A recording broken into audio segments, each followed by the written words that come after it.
আসসালামু আলাইকুম ওয়া রাহমাতুল্লাহি ওয়া বারাকাতুহু।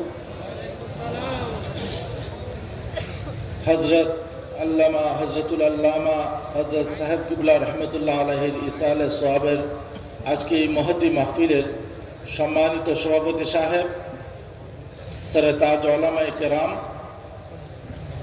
বিভিন্ন জেলা শহর থেকে দেশ থেকে আগত সম্মানিত অতিথিবৃন্দ, আমি আল্লাহ পাকের শাহী দরবারের শুকরিয়া আদায় করছি আজকে এই মোবারক মাহফিলে আসার বসার দোয়াতে শরীক হওয়ার তৌফিক দিয়েছেন সেজন্য।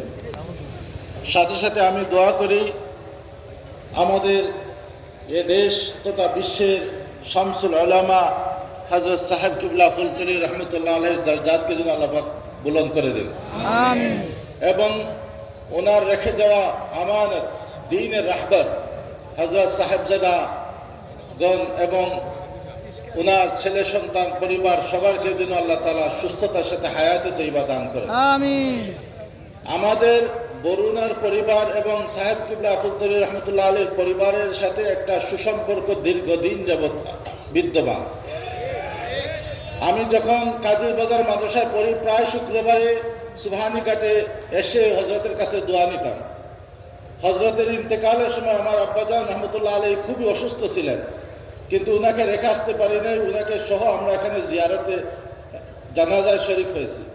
রাতে যান নাই, বলতেছেন না আমি সবাই বিদায় হয়ে গেলে জিয়ারত করে সাহেবজাদাদের সাথে মোলাকাত করে তাদেরকে সান্ত্বনা দিয়ে দেব। শেষ সাথে মোলাকাত করে সান্ত্বনা দিয়ে গেছেন।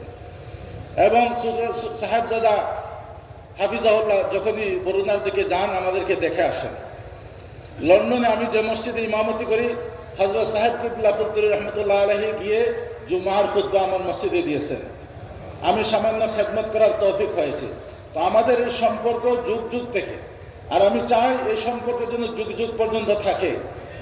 আমাদের ছোট সাহেবজাদা হাফিজাহুল্লাহ যখন নির্বাচন করেছেন, আমরা বরুণার পরিবার সবাই ঐক্যবদ্ধভাবে হযরতের পাশে ছিলাম, এখনো পাশে আছে ইনশাআল্লাহ। এই পরিবার থেকে যে যেখানে দাঁড়াবে আমরা তাদের পাশে থাকবো ইনশাআল্লাহ।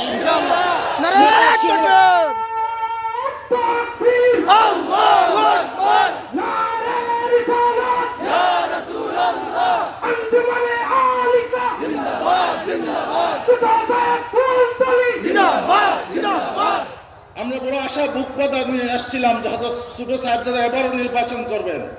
আমরা এবার যদি নির্বাচনে দাঁড়াতেন আমরা বরুণা থেকে এসে কাজ করতাম, কিন্তু আফসোস আমরা পাই নাই। এটা আমাদের ব্যর্থতা। ইনশাআল্লাহ গত 16 বছর পরে আমরা নির্বাচনের একটা আওয়াজ পেয়েছি।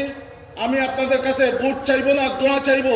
যারা ইসলামের পক্ষে কাজ করতেছেন, যে যেখানে কাজ করতেছেন, আপনারা ইসলামের পক্ষে সবাই আমাদেরকে, যাতে কাদিয়ানীদেরকে মুসলিম ঘোষণা করা যায়, নাস্তিক মুরতাদদের বিরুদ্ধে বাস্তবে আইন করা যায়, আমরা তার পক্ষে কাজ করব। আল্লাহ আমাদেরকে তৌফিক দান করুন। আমাকে সুযোগ দেওয়ার জন্য আহলে ফুলতলি রহমতুল্লাহ আলাইহি এই পরিবারকে সাধুবাদ জানাই, শুকরিয়া আদায় করি, আপনাদের শুকরিয়া আদায় করি। জাযাকুমুল্লাহু আহসানাল জাযা। নারে তাকবীর। আউযু বিল্লাহ।